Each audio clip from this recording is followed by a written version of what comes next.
I am so happy to be here.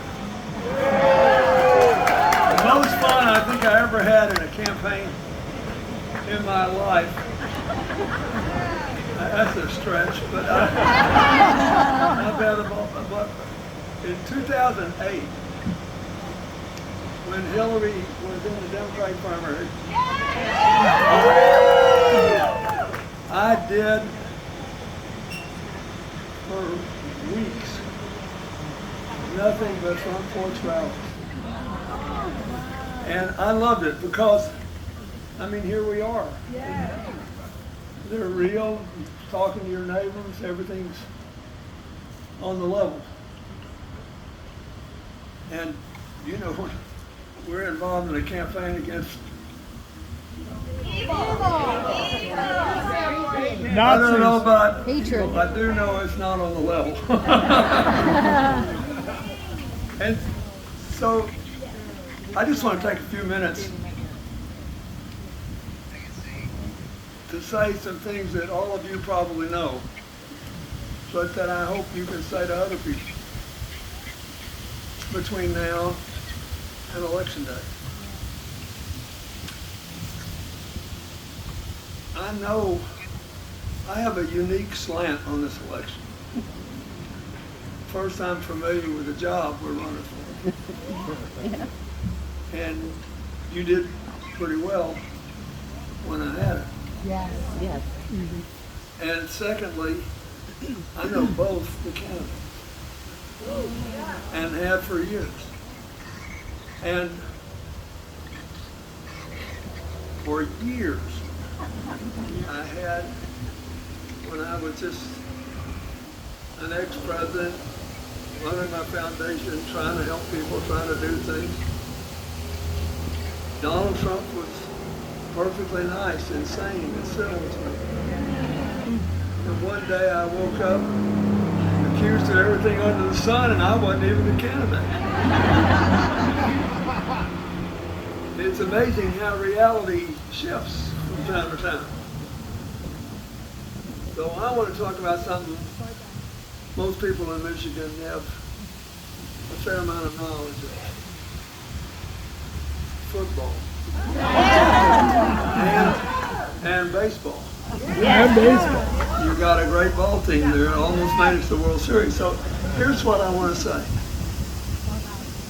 You know, in this season, America has become pretty obsessed, as we always do, about the World Series, the coming college football playoffs, what's going to happen to pro football. And it's a good chance that's true. And why is that? Why do we like it so much? We like it because it's exciting, it shows excellence, and by and large, we think it's on the level because they're all playing under the same set of rules. Yeah, every now and then, you know, a referee or an umpire makes a wrong call. They're human. Welcome to the human race. But now we have all kinds of corrections we didn't when I was a boy and first fell in love with these sports. You know, they got all the video replays and all that. And so we get thrilled by a contest that sometimes the people we want to win, sometimes they don't. But we think it's on the level. And they all live under the same set of rules. And our politics is not like that, is it? No. It should be. Yes. In 2020, a lot of people who were not in the on the winning side were election officials that went out of their way to make sure the vote was honestly counted.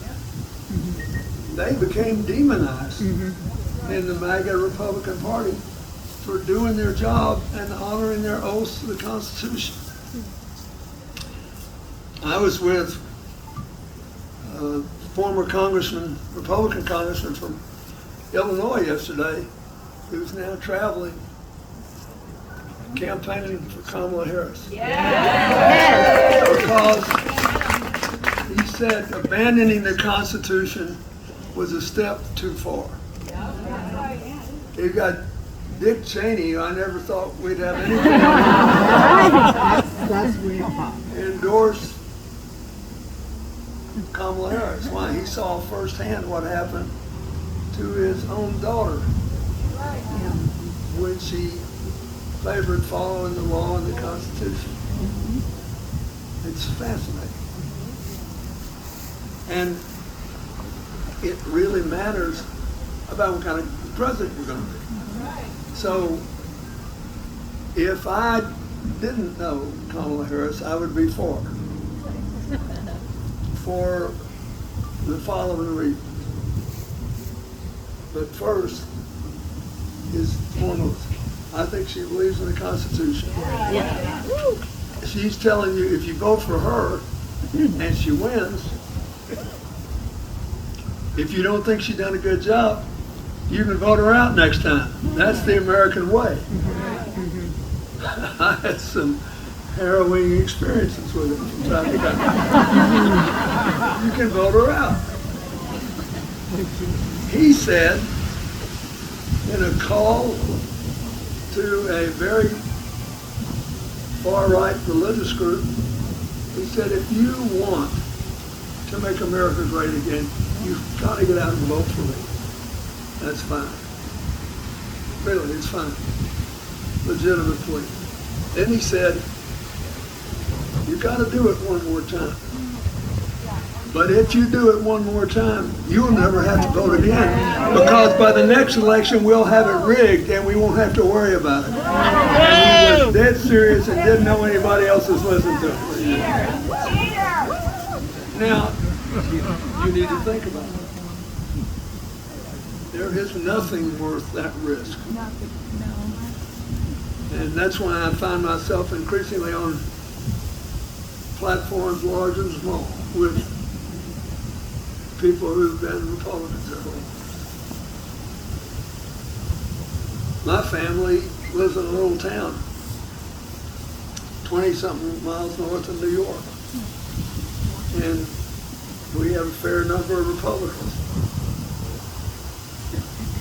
And I get along with them. We don't shout at each other. There's only one that loves to call everybody else names. He does. He hasn't got him out of it yet. I'm working on it. But my point is, we've always had our differences. We're always going to have our differences. And nobody's perfect. But this is dangerous. Anybody that tells people, you just got to get me there one more time, and then you'll never have to worry again, that's not America. Scary man. And, you know, look at all these people he likes. President of North Korea, President of Russia. All these people that want to stay for life. I'm telling you, if you want to stay for life, you stop thinking about your constituents and you only think about yourself. So, that's reason number one. I'm for Harris. Reason number two is her economic plan's a lot better. And look, I love that. People can say whatever they want about Joe Biden and the cost of living, and I'll explain that, my view of that in a minute. When he leaves office, we'll have had the best 4 years in American history for new jobs in a 4-year period. And again, and Trump did this to Obama. Do you remember this? In 2016, when he ran, oh, the economy was terrible. Oh, it was awful. We were creating 8 million jobs a year for 2 years in a row. But people didn't feel it yet.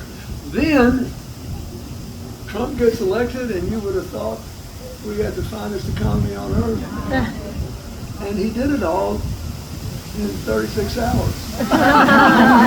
Basically, it went from really awful to, Really good. that's what he's going to try to do again. Yeah. So he glided for 2 years on what, basically the downturn of Obama, when it began to slow down a little bit.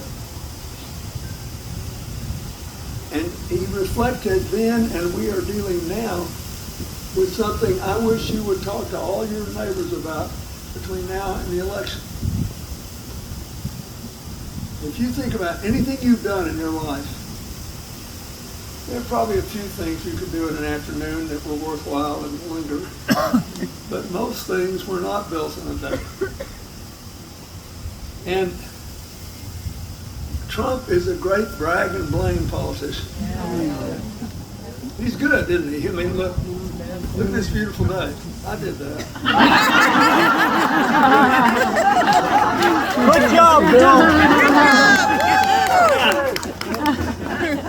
I know it rained yesterday, but if I'd been president, it never would have happened. Yeah. But he's great at it, right? So that's what he did when he won in 2016. The economy is terrible, it's awful, and 2 days later, man, I made it great. Truth is, it was great all the time, but you didn't feel it. And think of this. There are lots of things that happen in a country in the course of a lifetime where things change, and it takes 2 or 3 years before in our big complicated country we can get a majority support for admitting it changed. When I was elected in 92, I said, we've got to get rid of this big deficit. It's driving our interest rates too high. It's stagnating middle class economies. It's driving working poor people's incomes down. We've got to get rid of it. Then, and I told the voters, I said, we're going to raise taxes a little, and we're going to cut spending a little, and it's going to feel like we're going to the dentist without painkillers.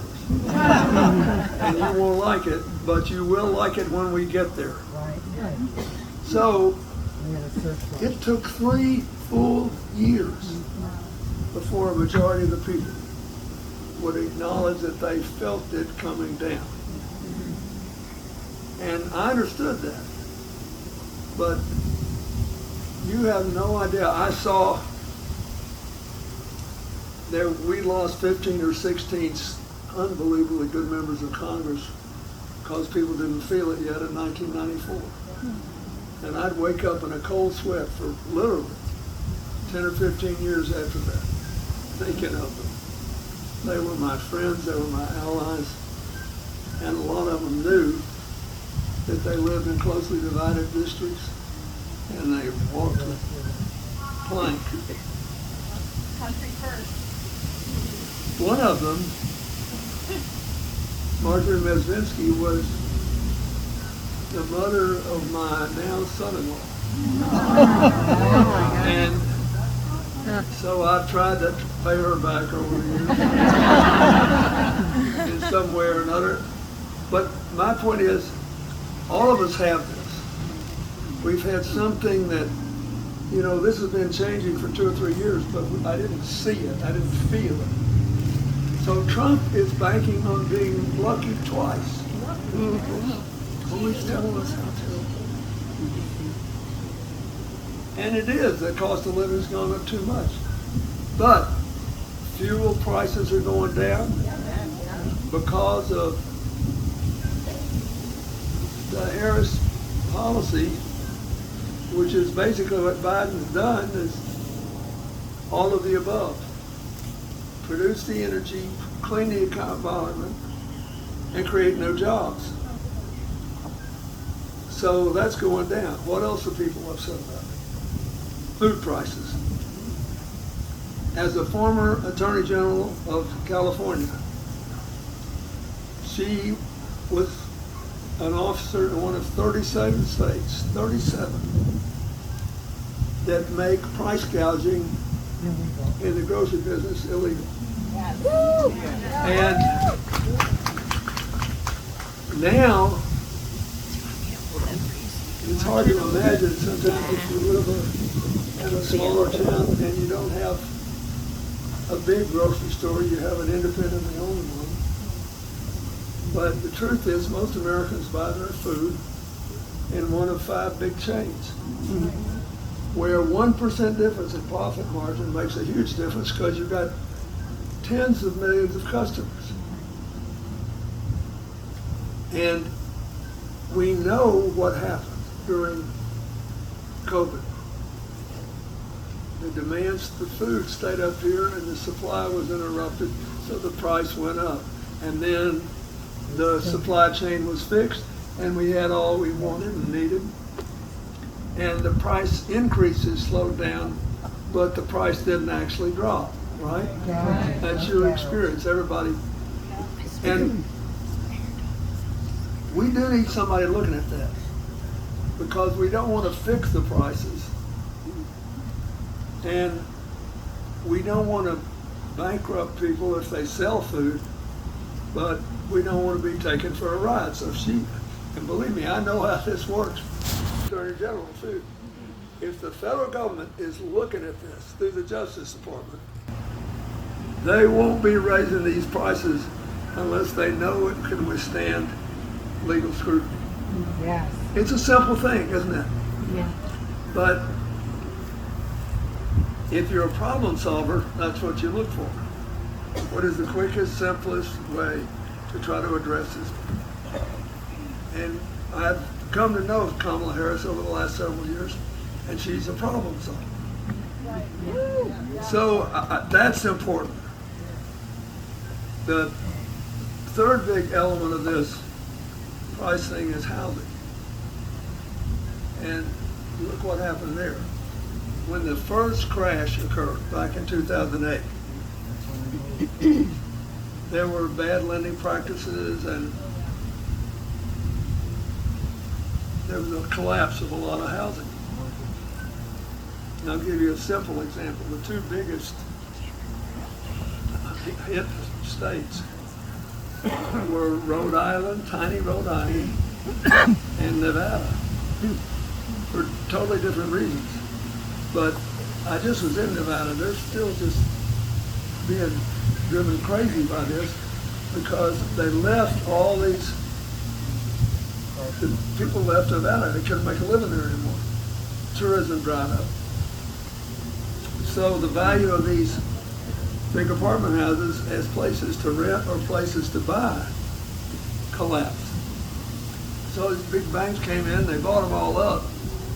And then when things got active again, they drove up the price. And it's horrible. So Kamala Harris said, look around where this is not happening. It's obvious that we need at least 3 million more housing units to buy or to rent. And the government should help people to pay the down payment. This has never been proposed before, as far as I can find out. She said, we'll make a chunk of the down payment so people can afford to get started, because so many people had to deplete their savings in the last few years. And then we're out of here. You still got to make your payments, you still got to do what you do. But think of that. That's the kind of stuff that you do if you're in the problem-solving business. Mm-hmm. And I thought, I never thought of that before. And I was Attorney General, and we had a price gouging law. And that is the job of a president, to solve problems. Now, if you agree with that, you got to be Kamala Harris over Donald Trump. Old Trump, he thinks the job of a president is to divide and blame. Mm-hmm. Yep. He thinks that we're in the divisive tribalism business. You want to be on my side, you got to hate the other guys. You want to be on my side, you got to favor one set of rules for us, another set for everybody else. Want to be on my side? Every time I ask you, you believe me or your lying eyes? You got to say you, master. How many bad jokes are there about that? But this is about whether we can have a place to live, whether we ever get a chance or see our kids' generation get a chance to buy a house. Yes. And I'm telling you, it's practically, this choice between Trump and Harris has a lot of practical consequences. Really practical consequences. And when I was president, it was the first time that home ownership had ever gone over 2/3. It went up to almost 70%. I know how important it is. But I got a guy to provide a system, Henry Cisneros, who had been mayor of San Antonio and had done it. He knew what he was doing.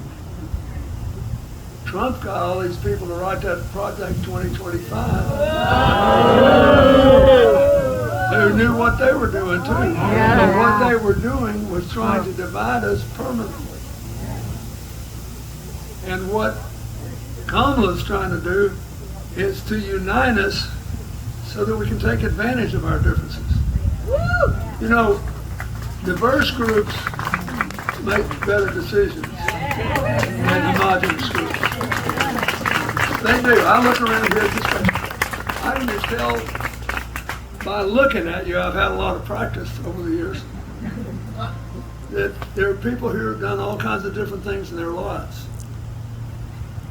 So if we had to go rebuild a building that had burned downtown, most all of us could find something we could contribute that would make a difference. So that's the second big difference here is, do you think inclusive tribalism is good, or do you want divisive tribalism? The government, the Biden-Harris administration, they had a solution that they agreed with the most conservative Republicans in the Senate on immigration. And it was a good thing. And our side recommended that the law that we had followed since the 1960s was not sustainable anymore. When President Johnson in the 1960s signed our current immigration law dealing with emergency people that just show up at the border. And he said, and the law says, you cannot come into this country unless you have a legitimate fear of danger to yourself or your family. And the reason they wrote the law like that is they were worried about communism sweeping through Central and South America. And it worked fine for a while. And you could also use it when there were natural disasters, because people had no place to live, which meant their kids were in greater danger. And we have Nicaraguan citizens in America today that I approved coming in the 90s. And I never got any grief for it. Then I had some problems with Cuba, because like we did back in the 1980, remember that when Castro opened the jails and I was the governor of Arkansas. They shortened temporarily my political career, but they tried to do that again when I was president. And we had a system there where we talked to Cuba through Mexico. And so I knew the president of Mexico and I were pretty good friends. I said, call your buddies down in Havana and say that they already got one election on me. We're not going to have two. And it's not because of me. It's because this is wrong. They can't decide they're mad at the United States and American policy and send a bunch of people on boats that they got out of their prisons and their jail cells. That's their responsibility, not ours. Anyway, we did a deal. And they knew that I had seen President Carter's chances to be retained in office dramatically damaged by that. Also, it was wrong. It was wrong what they did for themselves and their people. And I said, look, we got a lot of Cubans in America. They're working hard. They're making a real contribution. You cannot empty your prisons and your mental hospitals and expect us to back you. So you can forget about this. And I know how to get them back, and don't you think I can? I know where Guantanamo is, and there is a door at Guantanamo that goes right onto Cuba. And that's where they're all coming in. And you're going to be humiliated. I'm not going to let you do this. We are growing, however, and we could use a few more people in our great country. And I would be honored to give some people a chance to do it, to be here from Cuba. But we have to raise the quota legally, and they'd have to pass the test legally. And so we went from 10 to 20,000 a year. And they all did fine. So my point is, you have to want to solve problems to do this. Okay? So she wanted to do that. And the Republicans in the Senate wanted to do it.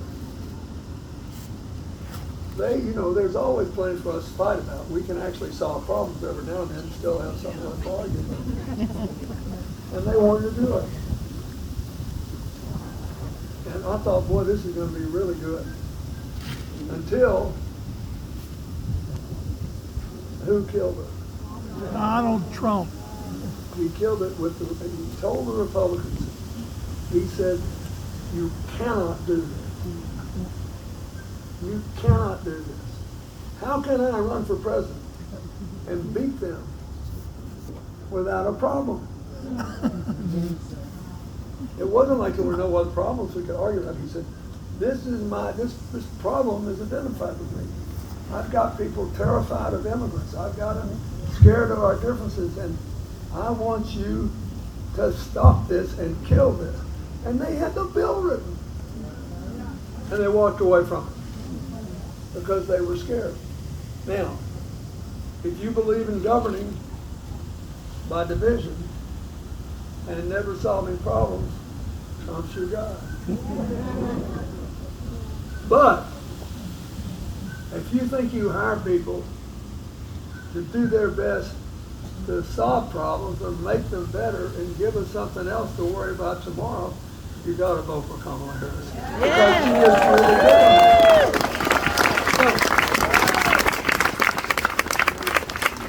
I could tell you the same thing about health care. Remember, when I watched the vice presidential debate between Tim Walz and J.D. Vance, I really like Governor Walz, and I was the governor for 12 years. He's been a very consequential governor of Minnesota. He's achieved things that I would have been proud to achieve. He is really good. But I couldn't believe. And so he was very polite to J.D. Vance, and I appreciate that. Except when Vance said that it was no big deal that Trump wanted to get rid of the Affordable Care Act, he'd actually strengthened it. And I thought, what a whopper. He tried to drive a stake in it, and there was no guardrails except for John McCain. And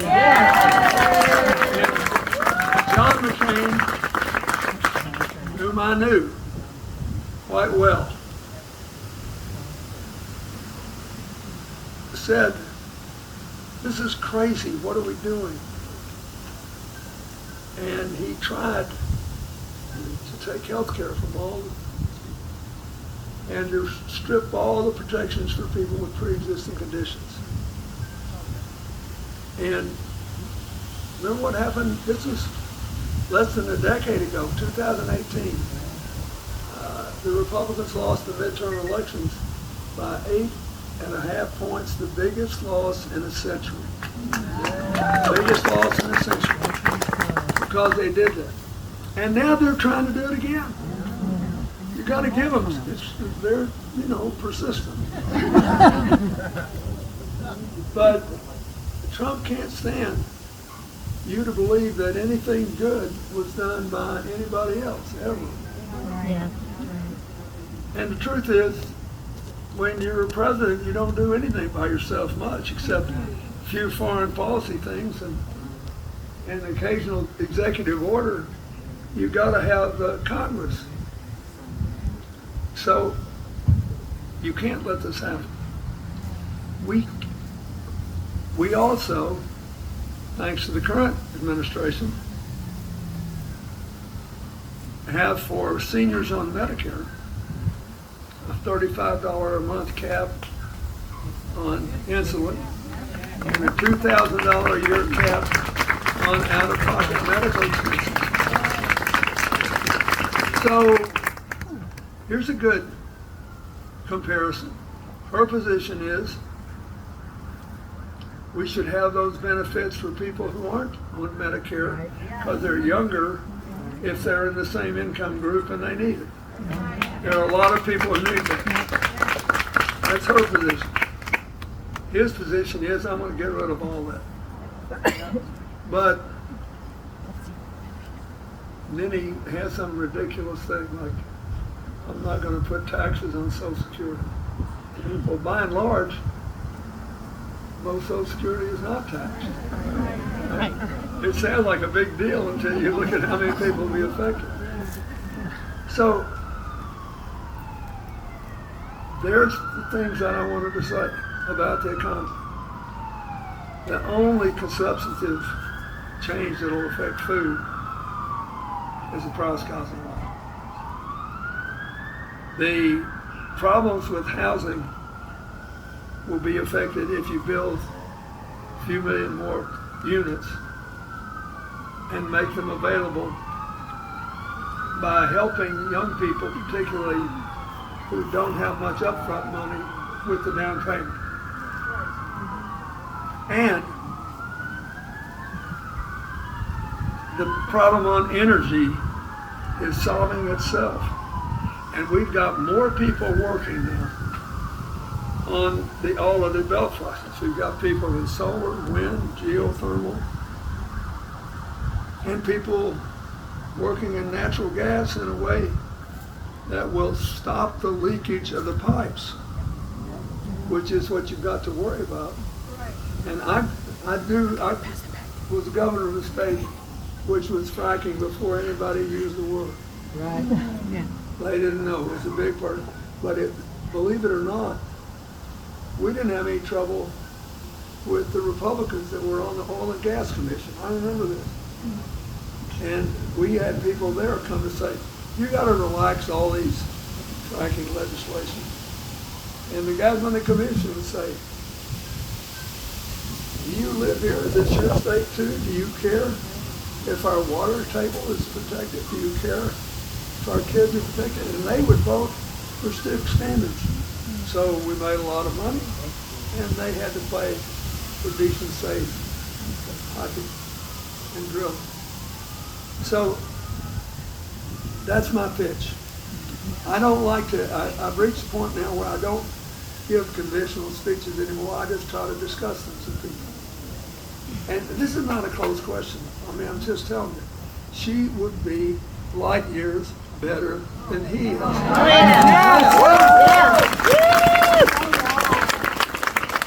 Unless you really do think that the only thing that's important is demonizing the other side.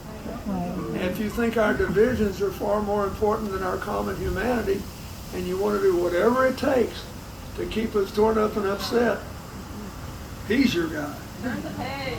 Yeah. But turning the page is a big part of going forward. And I may be wrong, but I think people are sick and tired of politicians acting like kids on a grade school playground.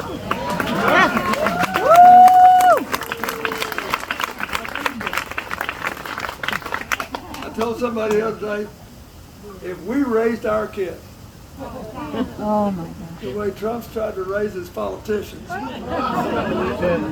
they'd all have to go to reform school for a while before they could go to college. I mean, we're laughing, but you know I'm telling the truth. You know that's true. And so, I'll say again, I know them both. At various times in life, I've been friends with both of them. But they've both shown their colors. Amen. She's a problem solving. Yeah. He's a problem maker. She wants diverse groups around her and has proved that she believes that people with different skills make better decisions working together. He wants people who say yes every time to whatever it is and whatever the evidence is. And I'm telling you, I have been there. That's a recipe for disaster. This is not close. You will be so proud. You'll be able to tell your kids and your grandkids. I tell everybody, the only thing I'm campaigning for anymore is my grandchildren's future.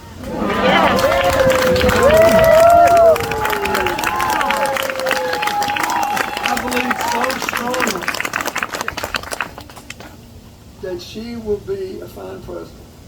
I believe he will be a fine vice president. He reminds me of home. He reminds me of the coaches and teachers I had when I was a boy growing up, going to public school, who never quite had enough money to buy good clothes or do things. But boy, they were smart as whips and knew what they were saying. And it ought to make you feel better about her that she picked him. So, please, we got a few days. We can't get there without Michigan. No. America needs Michigan.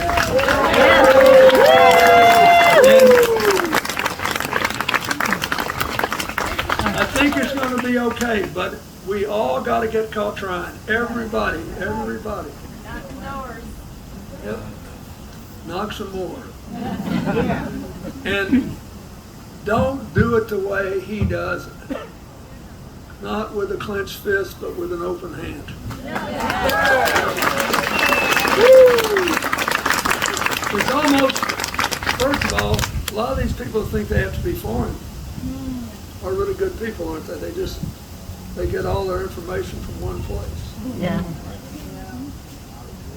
And so you're not going to get anywhere with them telling them how stupid and wrong. I had a teacher once. I will leave with this because I want you to think about it. I had a teacher who used to be a coach, like Waltz. And he had to teach a few years more to get in his full retirement. And the teachers in Arkansas had the second lowest pay in the country. And he had to survive in his old age with his pension. His wife was my American history teacher, and his sister-in-law was my geometry and algebra teacher. And he taught 8th grade science. That was, for me, 65 years ago. Here is what he said in our last class. So help me, I remember it verbatim. You've got a good memory. He said, kids, and to be charitable, this guy was not a handsome man by conventional standards. Like, he kept gaining weight as he got older, and he couldn't afford new clothes. So he was bursting out of his cheap clothes. He had Coke bottle glasses because there were no contacts back then.